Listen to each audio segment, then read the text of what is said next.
అట్లాగే ఆడపిల్లలు వీళ్ళేంటంటే పక్కనుండే అమ్మాయి అంటుంది, అబ్బా!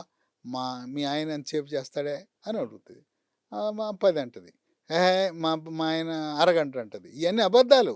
నమ్మొద్దు. చెప్పుకోవడానికి అప్పటికప్పుడు ఆ! బిల్డప్. బిల్డప్ కోసం పక్కకు చెప్తది గానీ ఏముండదు. హ్మ్. ఎవరైనా అందరూ ఒకటే మానవులు. 5-15 నిమిషాలు అంతే. దీనికో టెక్నిక్ ఉంది అది చెప్తాను.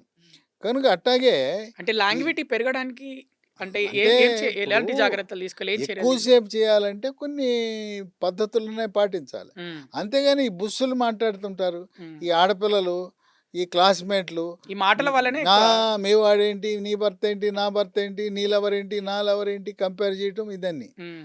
ఈ విధంగా "అరేయ్! నువ్వెంతసేపు చేస్తావంటే" ఈడు ఊరికే బుస్సులు కొడతాడు. "ఏయ్! నేను అరగంట చేస్తా, గంట చేస్తా." ఖచ్చితంగా ఈ ఉట్టి రోజుల్లో ఇవే బుస్సులే. మాట్లాడుకుంటున్నారెక్కువ. మోసం. హ్మ్. ఆ పక్కోడి మాట నమ్మబాక. నీ ప్రాణమిత్రుడే.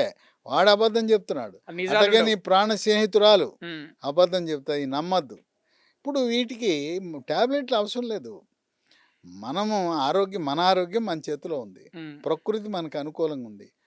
మనం యోగా, ప్రాణాయామము, ధ్యానము, వ్యాయామం చేయాలి. హ్మ్. ఇవి చేయకుండా మందుల షాపోడి దగ్గరికెళ్ళి టాబ్లెట్ ఇవ్వు, ఎక్కువసేపు చేయటం ఎందుకు? నువ్వు వ్యాయామం చెయ్యి, యోగా చెయ్యి, ప్రాణాయామం చెయ్యి, ధ్యానం చెయ్యి. నీకు మానసిక ఏకాగ్రత పెరుగుతుంది. వ్యాయామం చేస్తే కండపుష్టి వస్తుంది. కండపుష్టి ఎప్పుడైతే నీకొచ్చిందో అంగపుష్టి వస్తుంది. హ్మ్. నీకు కండపుష్టి లేదు, వ్యాయామం చేయవు, ఏమీ లేకుండా నాకు అంగం పొడుగ్గా, లావుగా, గట్టిగా ఉండటం అని అత్యాశ అవుతుంది.